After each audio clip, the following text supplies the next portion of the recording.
Vámonos a la palabra del Señor, vamos a recibir lo que Dios tiene para nosotros el día de hoy. Les invito a que vamos a la carta a los Hebreos, gracias Huguito, capítulo 13, carta a los Hebreos capítulo 13 y vamos a leer el versículo 15, carta a los Hebreos capítulo 13, versículo 15.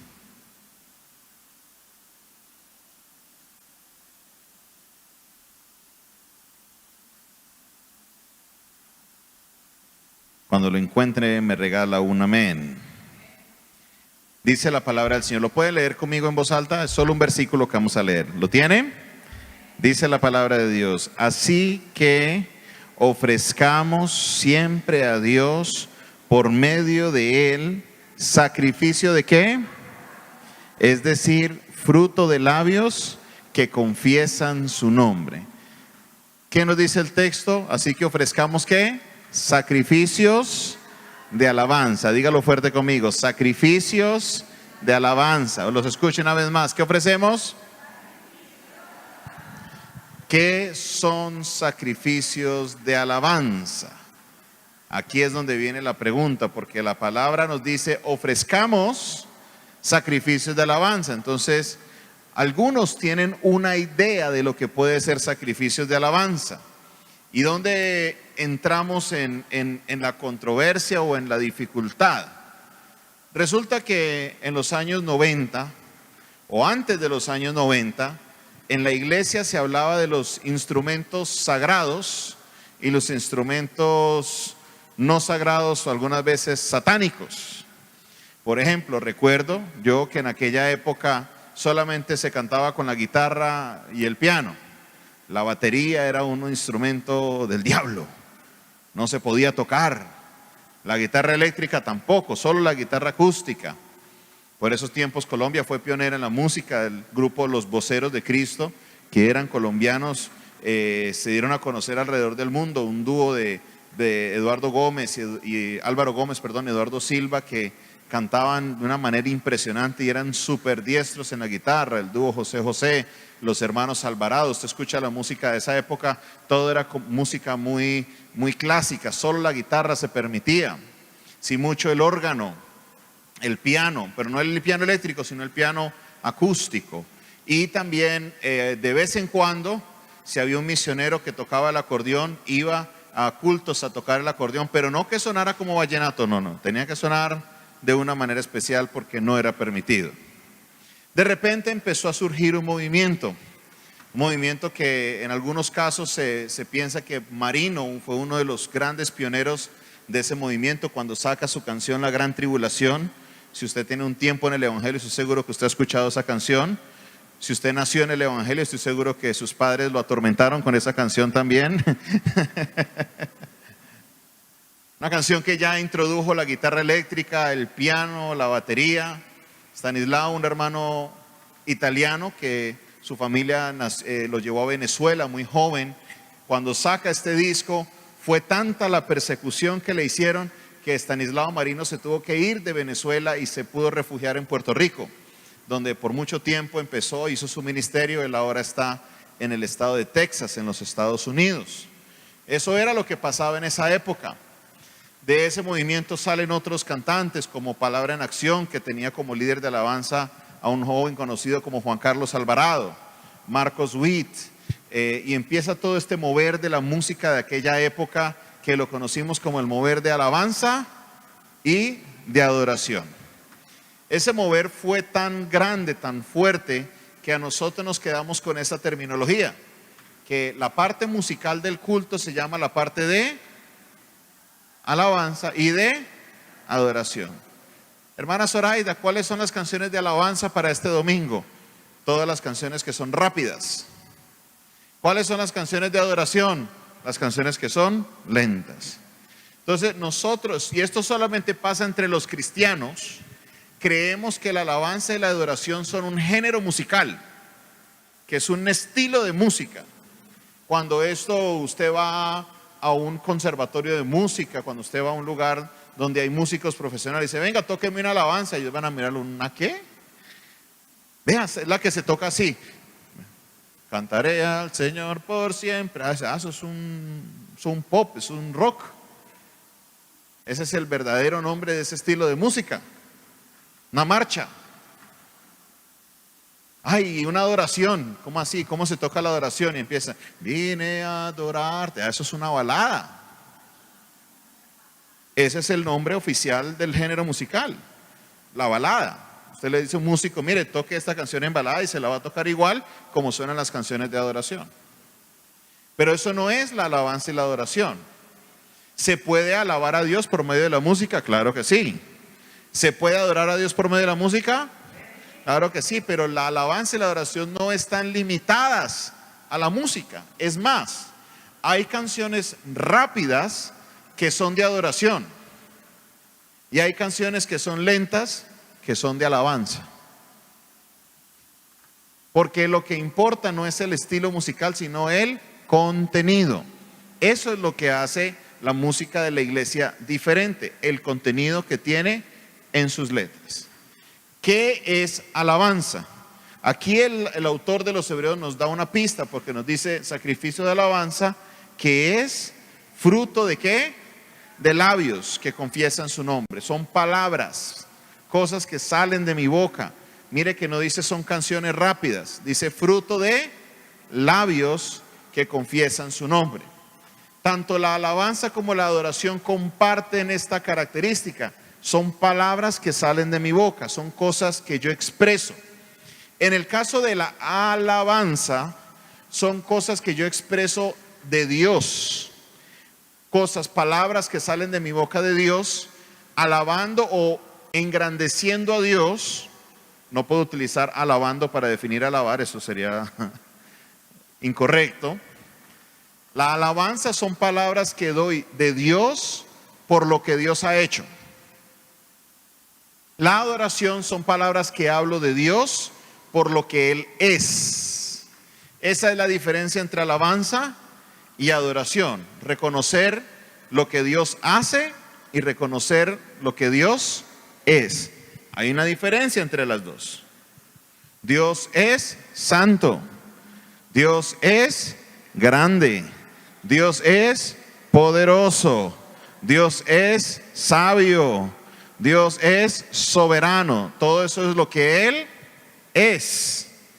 ¿Qué ha hecho Dios? Dios me ha salvado. Él me ha liberado. Echó a la mar los carros del faraón. ¿Ya vamos entendiendo la diferencia entre la una y la otra? Por esa razón, la alabanza, como estamos hablando de las cosas que Dios hace, va muy ligada a lo que es el agradecimiento.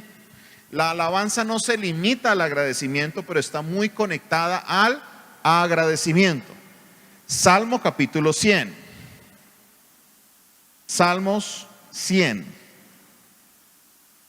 En el versículo 4, aunque es un salmo muy corto, usted lo puede leer en un momentico, son solo 6 o 7 versículos, 5 versículos, perdón. El versículo 4, mire lo que nos dice. Salmos capítulo 100, versículo 4. Si usted no tiene Biblia, usted seguramente lo va a decir de memoria, porque es un versículo que recitamos mucho acá en la iglesia. Entrad por sus puertas con acciones de gracias. Ahora, en la segunda parte del texto hay un intercambio de palabras. Por sus atrios, ¿cómo debemos entrar? Con alabanza. Miren, entrad por sus puertas con acciones de gracias. Cuando se entra a las puertas, hablando del templo, del tabernáculo, usted estaba inmediatamente en el atrio. La primera puerta era lo que le daba acceso al atrio. Estamos casi describiendo el mismo lugar. Aquí se está utilizando la poesía. Entrad por sus puertas con acciones de gracias y por sus atrios, ¿cómo? Con alabanza, hablando de las cosas que Dios ha hecho. Hablando de las cosas que Dios ha hecho en nosotros. Entonces volvemos al texto de Hebreos. Dice, por tanto, ¿qué debemos hacer? Volvamos a Hebreos 13:15. Por medio de él ofrezcamos siempre a Dios. ¿Qué dice el texto? Ofrezcamos siempre a Dios. ¿Ofrezcamos cuándo? El domingo a las 9 de la mañana. El miércoles en el culto ofrezcamos. ¿Cuándo debemos ofrecer sacrificio de alabanza? Siempre. Entonces, ahora entramos a la palabra sacrificio. ¿Qué quiere decir la palabra sacrificio? Se lo voy a colocar en un ejemplo que ojalá usted lo pueda entender y captar. Si usted proviene de una familia donde Dios le ha dado los recursos, donde usted tiene la manera de pagarle a sus hijos, por ejemplo, la educación, la universidad, su hijo no tiene que trabajar, no tuvo que trabajar para ir a la universidad, solamente se dedicó al estudio, ¿usted le llamaría esto sacrificio? No. Ahora, si usted viene de una familia donde no tuvo esta oportunidad, le tocó a usted trabajar 48 horas a la semana y responder con 15, 17 o 19 créditos en la universidad, y a lo mejor en algunos casos tenemos madres que son madres solteras y encima de eso estudian y trabajan, ¿a eso usted le llamaría sacrificio? Eso es un sacrificio, porque eso, si le quedan 2 o 3 horitas de sueño, es mucho. Sacrificio es algo que me cuesta, algo que puede que hasta me cause dolor.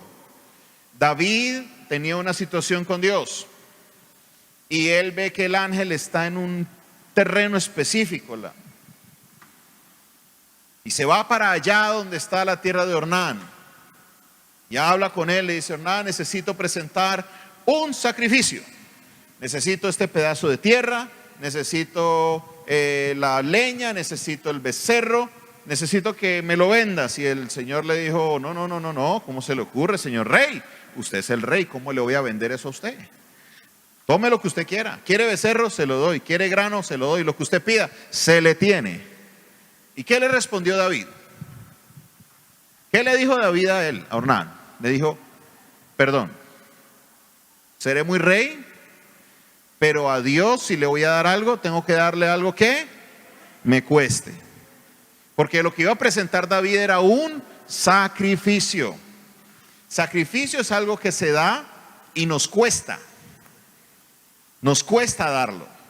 Si a usted no le costó dar lo que usted le va a dar al Señor, no es un sacrificio. Puede ser alabanza, pero no es necesariamente un sacrificio. ¿Y por qué quiero ahondar en esta palabra, en esta frase, sacrificio de alabanza? Nosotros como seres humanos pasamos situaciones. ¿Quién ha pasado situaciones en su vida este año?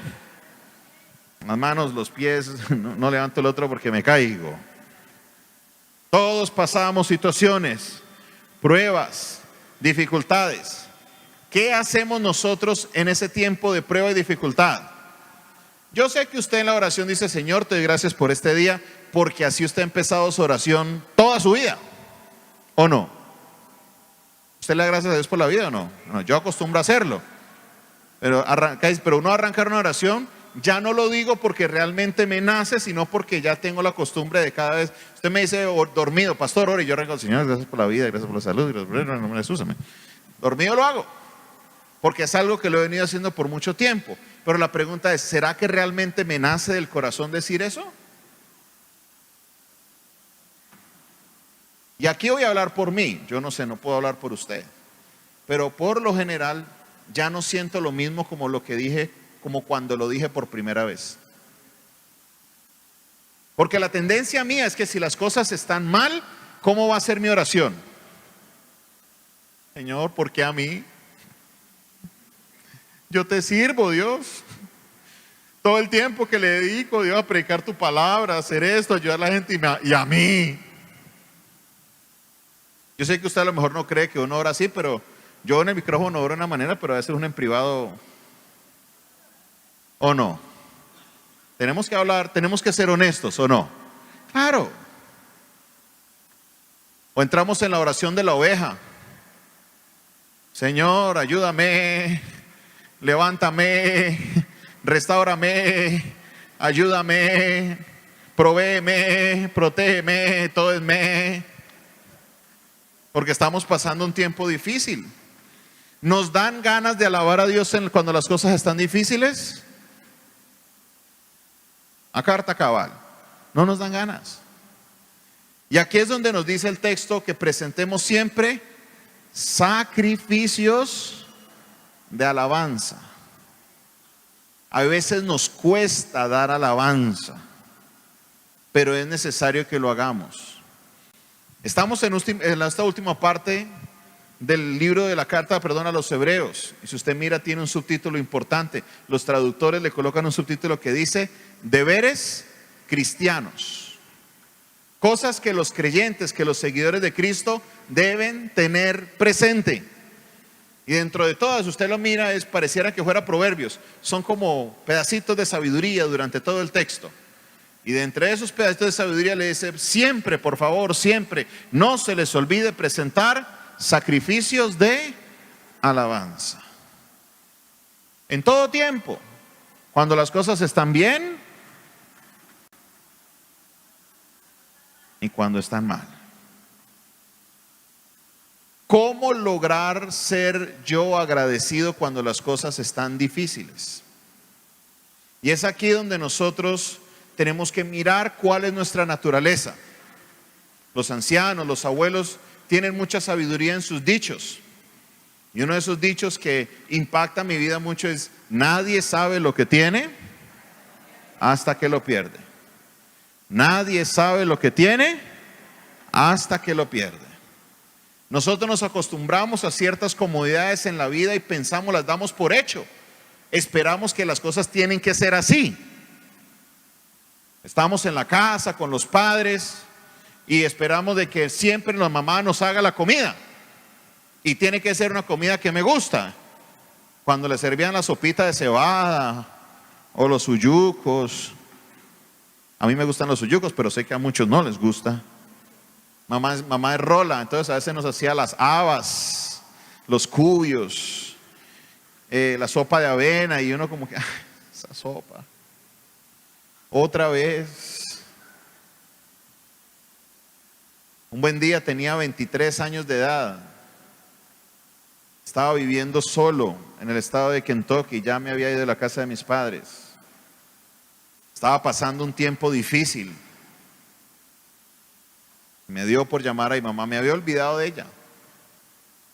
Mamá, ¿se acuerda esa sopita que usted me hacía? ¿Cuál es la receta?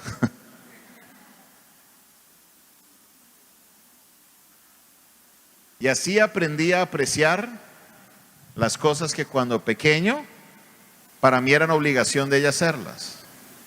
Pero ahora que ya vivía solo y ya no me daba plata para salir a comprar en restaurantes todo el tiempo, empecé a apreciar lo que antes en casa yo despreciaba. Lo primero, iglesia, es la vida. Todos nos despertamos y damos por hecho de que Dios me tiene que dar la vida. Es más, algunos oran: Señor, ¿hasta cuándo? Ten misericordia de mí, acuérdate de mí, Señor, como diciéndole: llévame, Señor, quítame la vida.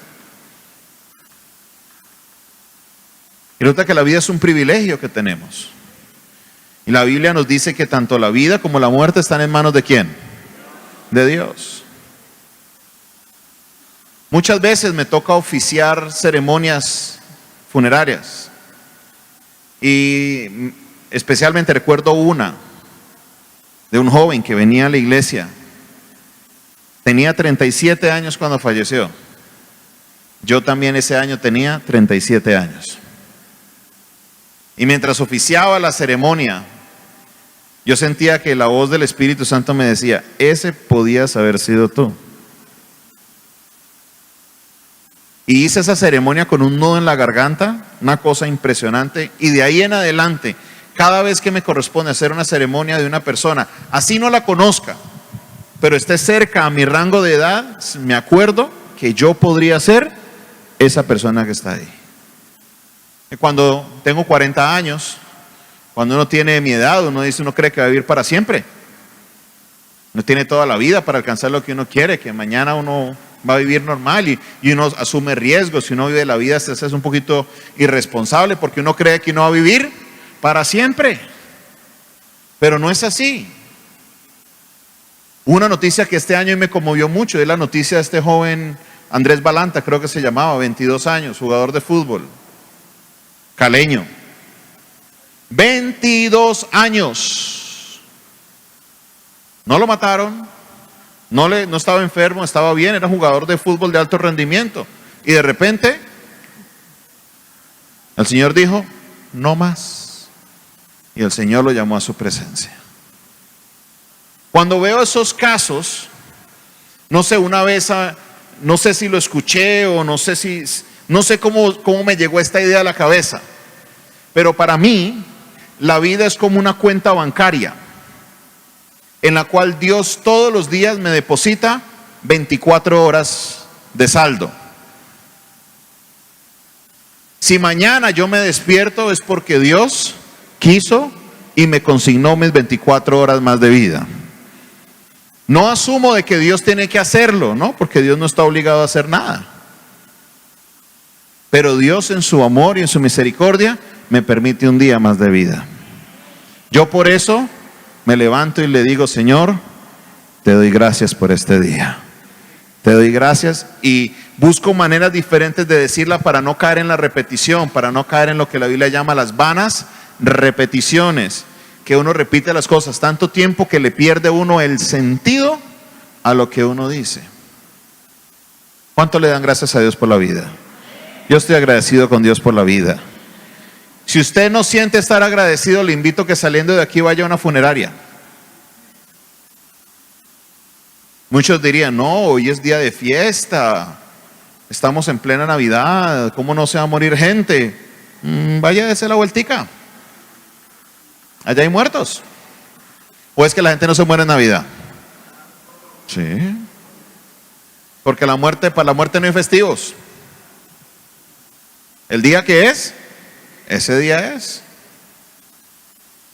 Habrán familias llorando, familias en luto.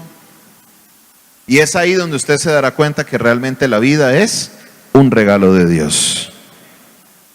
Hace un mes y medio aproximadamente, la selección Colombia femenina tuvo un partido con la selección de Paraguay aquí en el Pascual Guerrero y me hicieron una invitación para ir a ver el partido. Me fui con toda la familia y en el camino, pasando por la occidental de Pascual Guerrero, encontré a una persona habitante en condición de calle en una basura, escarbando por todos los icopores, sacando cualquier 5 o 10 granitos de arroz que había y comiéndoselos.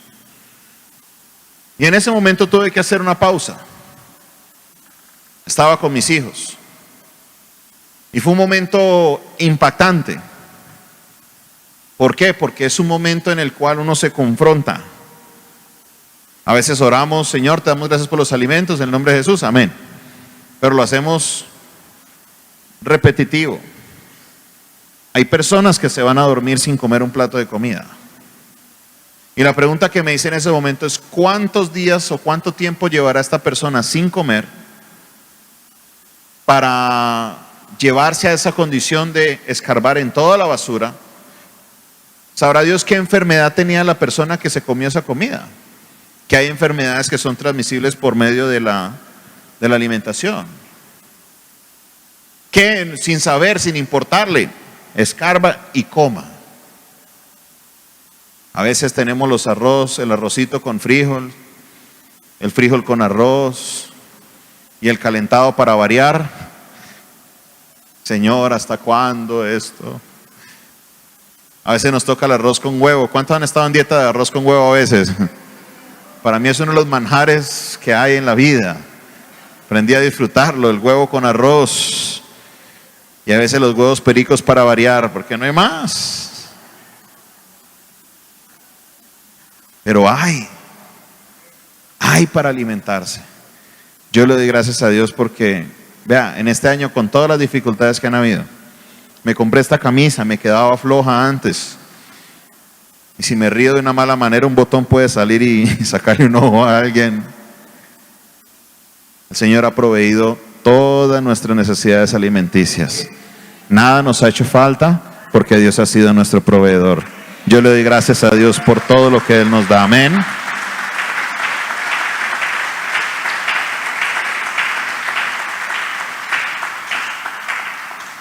Y como eso, usted puede mirar muchas otras áreas de su vida.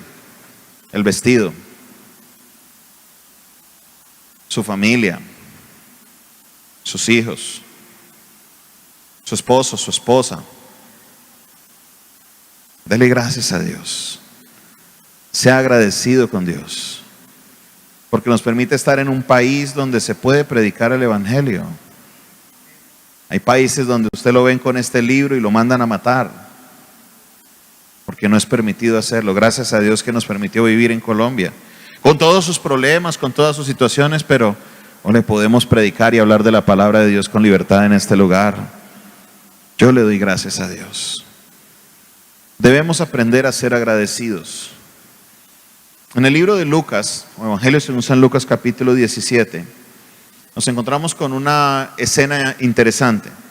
Y quiero que la observemos, aunque estoy seguro que la mayoría de ustedes estarán familiarizados con esta escena. Evangelio según San Lucas capítulo 17, y vamos a leerlo desde el versículo 11 en adelante. Lucas capítulo 17, versículo 11 en adelante. ¿Lo encontró? Dice la palabra de Dios. Y yendo Jesús a Jerusalén, pasaba entre Samaria y Galilea. Y al entrar en una aldea, le salieron al encuentro 10 hombres leprosos, los cuales se pararon de lejos y alzaron la voz diciendo: Jesús, Maestro, ten misericordia de nosotros. Cuando él les vio, les dijo: Id, mostraos a los sacerdotes. Y aconteció que mientras iban, fueron limpiados. Entonces uno de ellos, viendo que había sido sanado, volvió glorificando a Dios a gran voz, y se postró rostro en tierra a sus pies, dándole gracias a Dios. Y este era, ¿qué dice el texto? Y este era, respondiendo Jesús dijo: ¿no son 10 los que fueron limpiados? ¿Y los 9 dónde están? ¿No hubo quien volviese y diese gloria a Dios sino este extranjero? Y le dijo: levántate, vete, tu fe te ha salvado. Aquí es importante entender varias cosas que para nosotros no son tan reales, porque la lepra no es una enfermedad que todavía esté, al menos en nuestros círculos de Colombia. La Biblia, cuando habla de lepra, habla de una enfermedad de la piel que es altamente contagiosa. Una enfermedad de la piel que desde el libro de Levítico se le había dado la instrucción a los sacerdotes de cómo mirarla, cómo diagnosticarla y mirar a quién se declaraba impuro o a quién se podía permanecer como puro. Si ustedes notan, estos 10 leprosos andaban juntos. ¿Por qué andaban juntos estos 10 leprosos? Porque al ser enfermos de esta enfermedad y ser altamente contagiosa, ellos eran aislados. Entraban en un aislamiento permanente. ¿De quién? De su familia. Estos 10 leprosos ya no podían ver a sus padres, ya no podían visitar a sus cónyuges. Si tenían hijos tampoco podían verles, porque había una alta probabilidad de que ellos pudieran quedar enfermos. No nos dice la Biblia por cuánto tiempo cada uno de estos leprosos tenía esta enfermedad, pero solo para que usted se identifique un poco con esta situación, devuélvase usted 2 años. En plena pandemia entramos a entender estos términos muy bien de aislamiento. Y no sé si a usted le sucedió o algún familiar suyo, si por alguna razón entraba en cuidados intensivos, ya no le permitían ni siquiera visitas. Nadie podía entrar. Si mucho, una enfermera o un enfermero pedía los números de contacto por WhatsApp y le hacían una videollamada. Ahí está su familiar entubado. Yo esto lo sé porque muchas veces ustedes me pedían que orara por esas personas y me metían a la videollamada para poder orar por los enfermos. Y el enfermero o la enfermera decía: vea, háblele que él está dormido, pero él los escucha. Háblele. Creo yo que para los que estuvieron enfermos y en ese tiempo difícil, esta fue una de las partes más duras, tanto para el enfermo como para sus familiares, el no poder estar ahí con ellos. Este era el caso de los 10 leprosos, pero era una condición permanente, no más. Y entendiendo ellos su condición desde lejos, ven que está pasando Jesús, han escuchado de Jesús, saben del poder que tiene Jesús, y desde lejos le dicen: Jesús, maestro, aquí, ten misericordia de nosotros. Y Jesús, con la autoridad que él tiene, les dice: vayan, muéstrese al sacerdote. El siguiente paso, cuando un leproso creía que estaba sano, era ir y mostrarse al sacerdote. El sacerdote miraba las llagas, las heridas, y si tenían ciertas características, según están en el libro de Levítico, ya la persona podía ser declarada pura, hacer el ritual de purificación y volver con su familia. Y ellos van los 10 en camino al del sacerdote, y de repente uno mira al otro y le dice: ve, no tenés nada. Ve, vos tampoco.